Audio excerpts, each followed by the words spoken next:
Bienvenue dans Xenius et dans ce charmant café parisien. Oui, bienvenue à vous. Nous sommes en train de déguster de délicieux petits brownies et de fabuleuses tartelettes, tout spécialement destinés aux personnes sensibles ou intolérantes aux aliments habituels. Oui, ce muffin est un peu spécial. Il ne contient pas de protéines céréalières, c'est-à-dire pas de gluten. Et le cappuccino est servi sans lactose.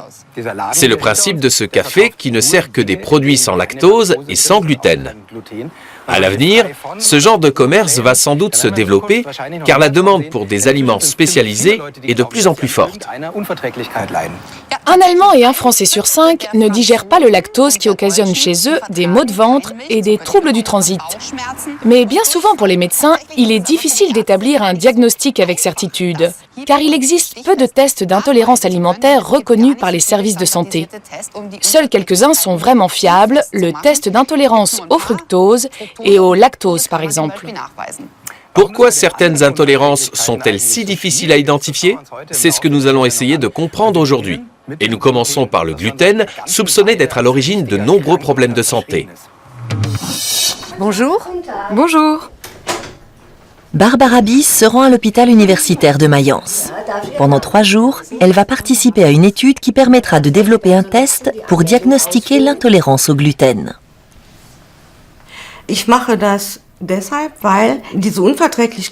L'intolérance dont je souffre est un problème congénital, j'en suis convaincue. J'ai des symptômes désagréables depuis que je suis toute petite. J'ai fini par penser que ça ne tournait pas rond dans ma tête. Quand les médecins ne trouvent rien, ils ont vite fait de vous suggérer que c'est psychologique. Quelque part, mon psychisme a souffert. C'est tout à fait évident. Mais c'est en partie parce que personne ne pouvait m'aider. Barbara Bies est atteinte d'eczéma chronique. Lors d'une rupture des lésions sur ses mains, elle a été victime d'une septicémie. Enfant, elle souffrait déjà de migraines à répétition. Plus tard, des problèmes de tachycardie, de rétention d'eau et d'hypertension s'y sont ajoutés. La liste de ces troubles est longue. Barbara Bies a consulté de nombreux médecins et aucun n'a trouvé l'origine de ces maux. Lorsqu'un gastro-entérologue lui a conseillé d'éviter les produits contenant du gluten, sa santé s'est améliorée. Mais la cause exacte de cette hypersensibilité est encore mal connue. C'est l'un des sujets de recherche du gastro-entérologue Detlef Schupan à l'hôpital universitaire de Mayence. Il veut comprendre pourquoi certaines personnes ne supportent plus le gluten, alors qu'on ne leur a pas diagnostiqué de maladie cœliaque, une véritable intolérance au gluten, facilement identifiable. Le gluten est présent dans les céréales les plus courantes, le blé, l'orge, le seigle et l'avoine. C'est un mélange de protéines et c'est grâce à lui que la pâte du pain gonfle, devient souple et élastique.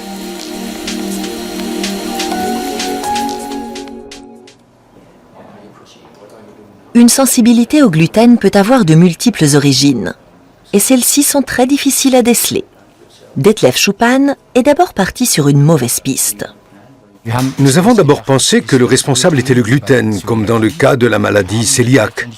Mais nous avons finalement découvert que cette sensibilité n'était pas un effet du gluten. D'autres composants des céréales entrent en jeu.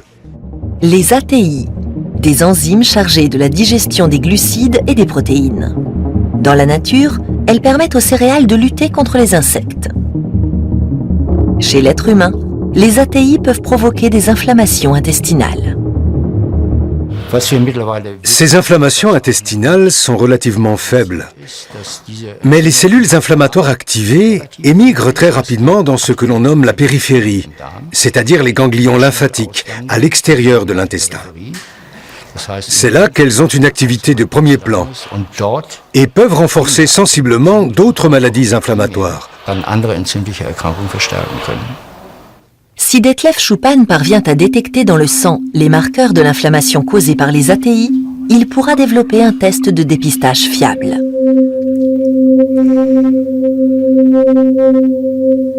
C'est l'objet de l'étude à laquelle participe Barbara Bies. Pendant 3 jours, les volontaires consomment du pain, 2 fois sans gluten, 1 fois avec gluten. Barbara Bies pense avoir mangé du pain avec gluten dès le premier jour. L'après-midi, dans sa chambre d'hôtel, elle va mal et ressent des symptômes qu'elle connaît bien.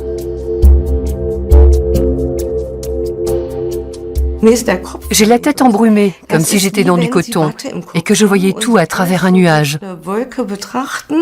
Environ 8% des Allemands et des Français ne supportent pas le gluten. Pourtant, c'est 1 personne sur 10 qui y renonce, et même 1 sur 3 aux États-Unis. Cela a-t-il un sens quand on ne souffre pas de véritable intolérance ? L'intestin est la plus grande surface du corps exposée à l'environnement extérieur. Il a donc besoin d'une certaine stimulation immunitaire. Nous savons, par des expériences sur les animaux, que s'il n'y en a plus, le système immunitaire souffre. Autrement dit, nous avons besoin d'une stimulation de base. Mais il arrive parfois que le système immunitaire réagisse trop, comme dans le cas de Barbara Bies.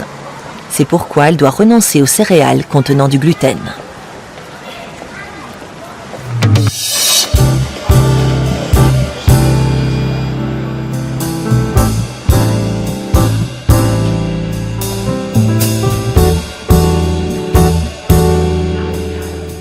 Dans ce restaurant, que l'on souffre d'hypersensibilité ou d'intolérance au gluten, on peut laisser libre cours à sa gourmandise. Et Gunnar, la gourmandise, ça te connaît.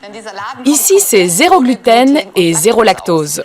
Barbara, la propriétaire des lieux, nous a rejoints et va nous expliquer le concept en détail. Mais d'abord, première question, comment est née l'idée d'ouvrir ce type de restaurant ? Alors en fait, on a fait ce restaurant parce que j'ai la maladie cœliaque, c'est-à-dire que j'ai une intolérance au gluten. Du coup, c'est pour ça qu'on l'a fait en 100% sans gluten. Et au fil du temps, on s'est rendu compte qu'on avait pas mal de demandes en sans lactose également, puisque c'est 2 intolérances qui souvent vont de pair. Depuis quand souffrez-vous de cette maladie ? C'était quand j'étais bébé, en fait, des médecins ont diagnostiqué ça, puisque j'avais la courbe de croissance qui était arrêtée, des signes de malnutrition, puisque à cause du gluten, mon corps n'absorbait pas certains nutriments. Pour mes parents, c'était quelque chose de très compliqué, effectivement, puisque le diagnostic a été long à poser, plusieurs mois alors que j'étais bébé, donc ça paraissait énorme à l'époque. Il ne faut vraiment absorber aucun milligramme de gluten quand on a cette maladie ? Non, rien du tout, pas même des traces de gluten. C'est mon seul traitement, en fait, c'est de ne pas manger de gluten, donc il faut vraiment faire attention à tout. Et qu'est-ce qui se passe si vous en consommez malgré tout, par accident ? C'est des gros maux de ventre, des grosses fatigues, des maux de tête. Voilà, mais c'est surtout lié au système digestif. Vous avez là tous ces produits sans gluten, mais comment faites-vous ? Qu'est-ce qui remplace le gluten ? Donc oui, effectivement, le gluten, ça veut dire glu en latin. Donc c'est ce qui permet de trouver ces textures élastiques dans les aliments. Donc du coup, quand on va cuisiner sans gluten, on va utiliser d'autres farines. Et on peut utiliser par exemple des gommes de goire ou des gommes de xanthène pour essayer de retrouver ce côté élastique. Ou bien utiliser de la banane, des choses comme ça. Est-ce qu'on commence à en savoir plus sur ces intolérances ? Oui, c'est vrai que maintenant, on constate déjà depuis, je dirais bien 3 ans qu'en France, ça commence enfin à se développer, contrairement à d'autres pays comme par exemple l'Allemagne, où c'est déjà quelque chose qui est enclin depuis quelques années. Là, les industriels commencent à s'y mettre, donc du coup, dans les supermarchés, on commence à trouver de plus en plus de choses. Et pour les gens qui sont malades comme moi, c'est plus facile de trouver des produits effectivement dans les supermarchés maintenant. Il y a aussi la question du goût. Oui. Il faudrait qu'on en ait le cœur net. C'est sûr. Ça fait un petit moment que j'attends ça. Moi aussi. On commence par ce pain ? Nous, on essaye de faire en sorte que ça ne se ressente pas au niveau du goût, parce qu'on a aussi des clients qui ne mangent pas sans gluten, qui viennent là parce qu'ils travaillent dans le coin ou habitent dans le coin et qui viennent ici sans avoir aucun problème avec le gluten. Donc, du coup, vous allez me dire ce que vous en pensez, mais vraiment, on a fait en sorte que ça ne se ressente pas au niveau du goût. J'y vais. Merci. La consistance est très moelleuse. Comme du vrai pain. C'est sucré. Je suis très intrigué par le... Délicieux. C'est bon ? Et celui-ci, il est sans gluten, sans œufs et sans produits laitiers. Vous imaginez bien qu'il nous faut un peu de temps pour goûter toutes ces bonnes choses. En attendant, nous allons vous présenter un autre de ces troubles faits alimentaires. Il s'agit de l'histamine, produite par l'organisme et fournie par l'alimentation. Elle joue un rôle dans de nombreuses allergies.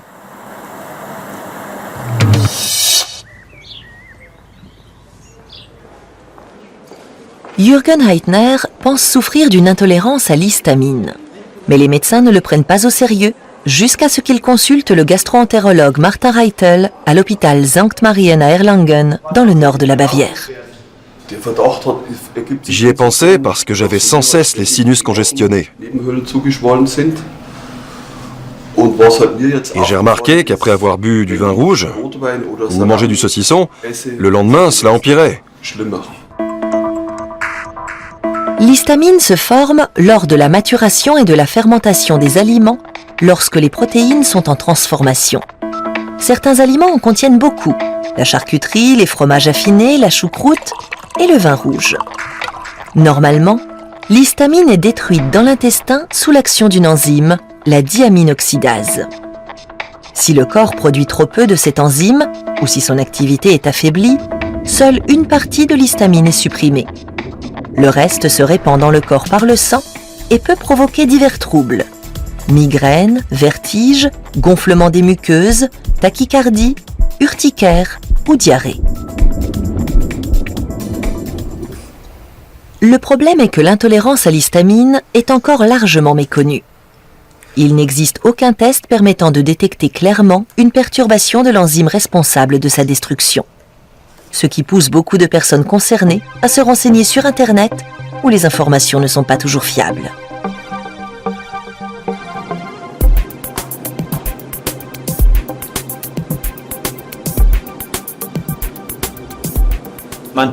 Les informations auxquelles on a accès ne sont pas personnalisées.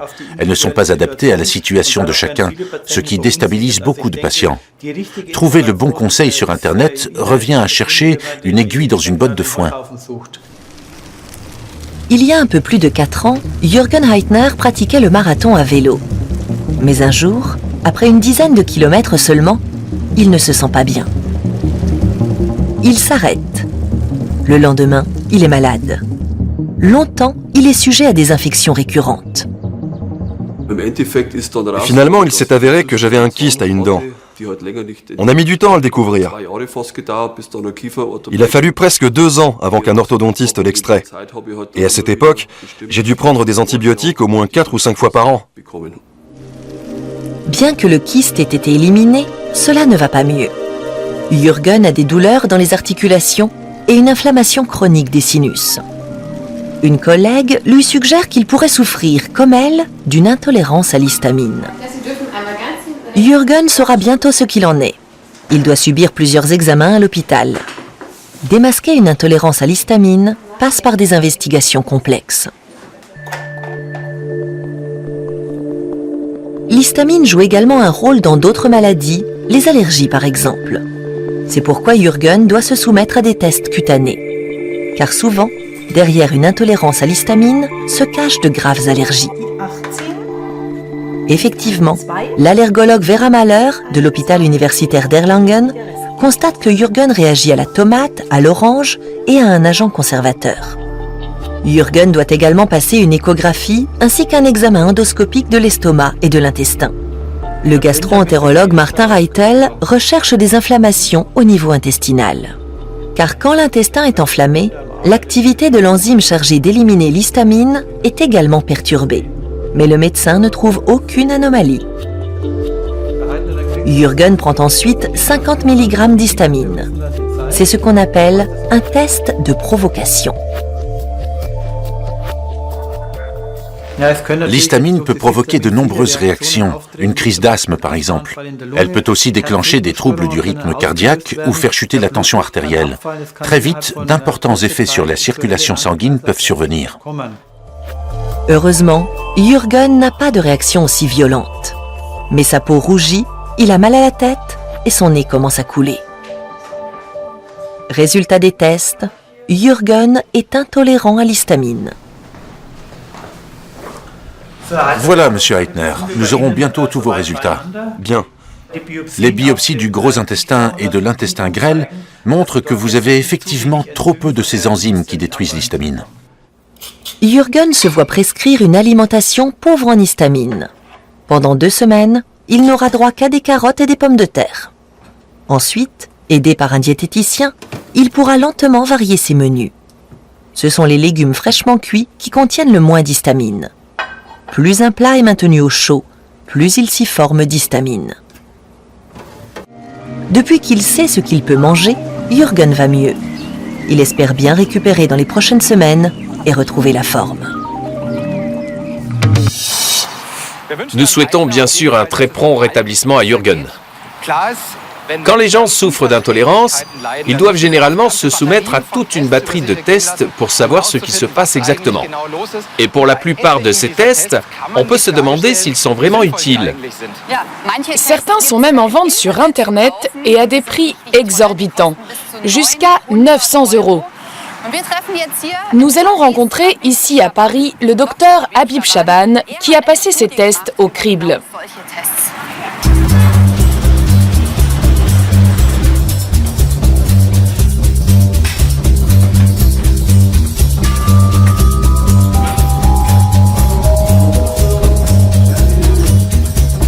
Docteur Chaban, vous avez examiné tous ces tests. Quelles sont vos conclusions? Aujourd'hui, la conclusion, c'est que ces tests n'ont pas de valeur ni d'utilité diagnostique pour établir ou aider des patients qui souffrent de différentes pathologies, pour essayer de résoudre leurs problèmes ou de les soulager leurs symptômes. Quel est exactement le problème de ces tests? Il y a plusieurs problèmes. Le premier, c'est que la présence d'IgG anti-aliments est un phénomène naturel présent chez tout le monde. Donc aujourd'hui, on manque d'études pour montrer quel est le niveau de positivité de ces IgG anti-aliments dans la population générale qu'on étudie.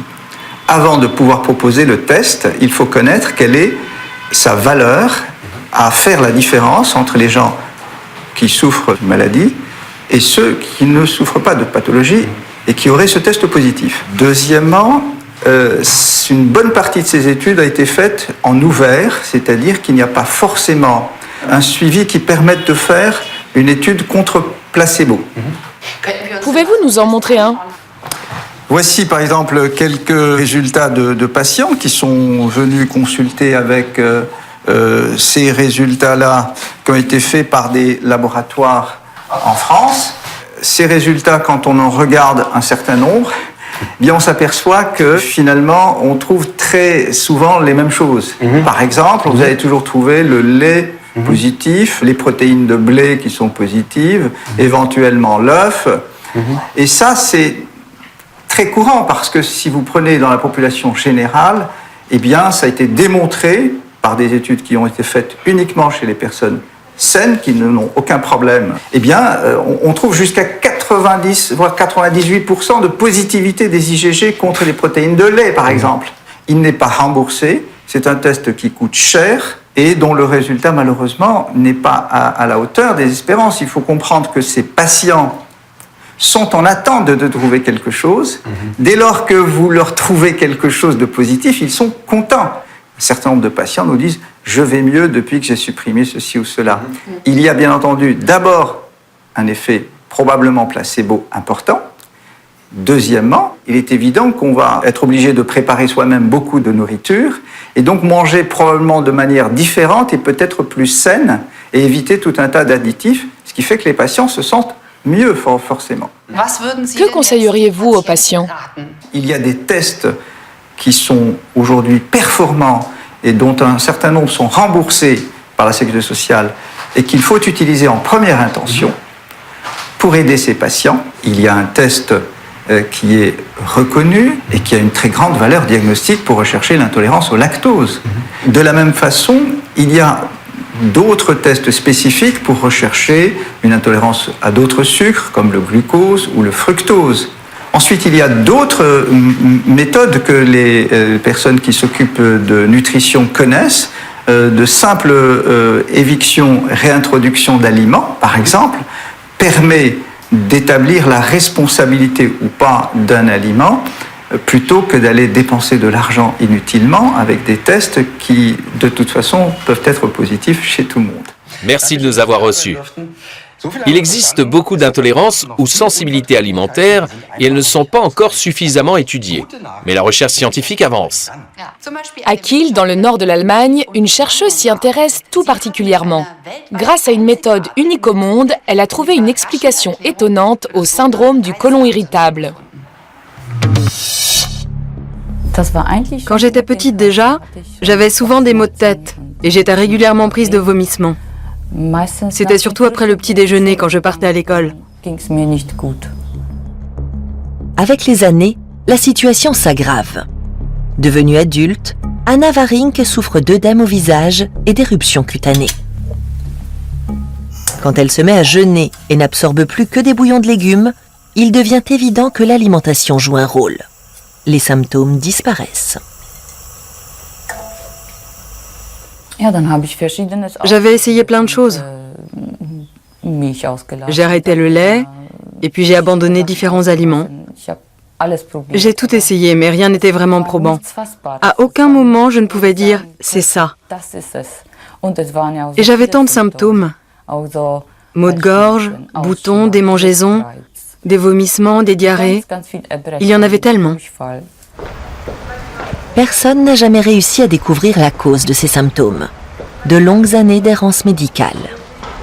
Jusqu'au jour où Anna Warink entend parler d'une nouvelle étude menée par la gastro-entérologue Annette Fritscher-Ravens au centre hospitalier universitaire de Kiel.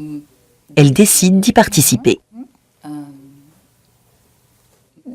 Cela devait être décevant d'aller de médecin en médecin et d'entendre que vos analyses étaient bonnes alors que vous continuiez à souffrir.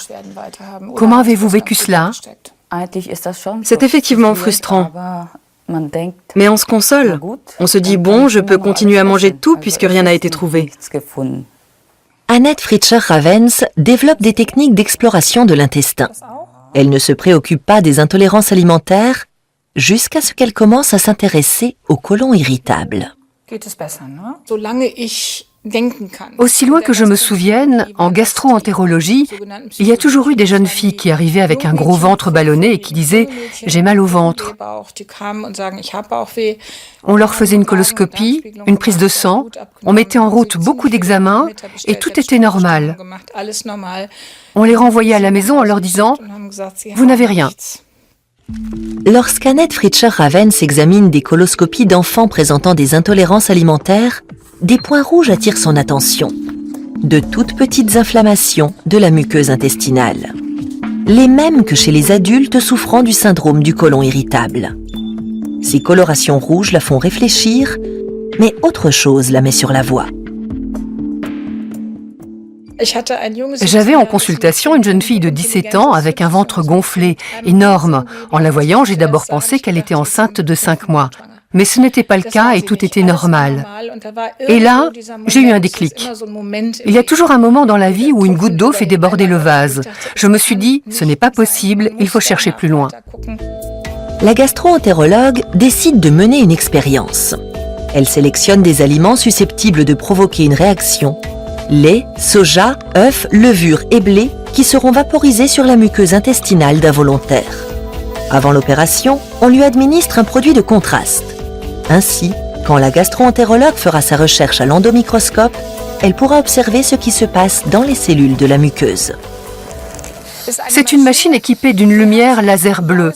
Et quand ce laser bleu entre en contact avec le produit colorant à la surface de l'intestin, cette partie de la muqueuse peut être agrandie 1000 fois.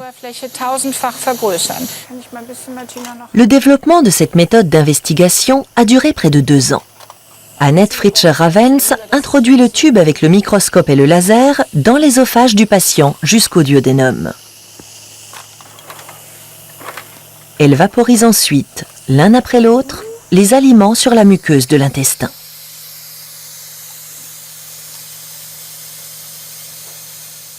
C'est parti, regardez là. Magnifique. Ça explose. Les taches blanches montrent l'endroit où les cellules ont réagi à l'aliment. Visibles au microscope, de petits trous se sont formés. Annette Fritscher-Ravens a découvert que plus de 70% de ses patients souffraient d'une intolérance. C'est également le cas d'Anna Warink. Nous avons constaté que vous réagissez très fortement au blé et à la levure. Ça vous surprend? La levure, je n'y avais jamais pensé. Mais le blé, si. Je suis vraiment contente que vous ayez trouvé quelque chose. Anna Warink n'aura plus qu'à respecter strictement la consigne, à savoir éviter la levure et le blé. Elle pourra ainsi s'alimenter sans problème. Enfin guéri. Hurrah! Oui, vous pouvez imaginer le soulagement quand on sait enfin pourquoi son corps s'est comporté de façon si anarchique pendant des années. Tout à fait. Mais la vie n'est pas toujours facile pour les hypersensibles ou intolérants alimentaires. Par exemple, ici à Paris, les terrasses de café sont bondées. Ça sent bon partout et on aimerait s'asseoir là et là et là pour goûter à toutes ces choses délicieuses. Mais pour certains, ce n'est pas possible. En tout cas, il est clair que les personnes qui souffrent de ces symptômes n'inventent rien. Elles ne sont pas hystériques, mais tout simplement malades. C'est pourquoi les spécialistes réclament que plus de médecins soient formés dans ce sens. Quant à nous, nous vous souhaitons une bonne santé. Et À la prochaine! à bientôt.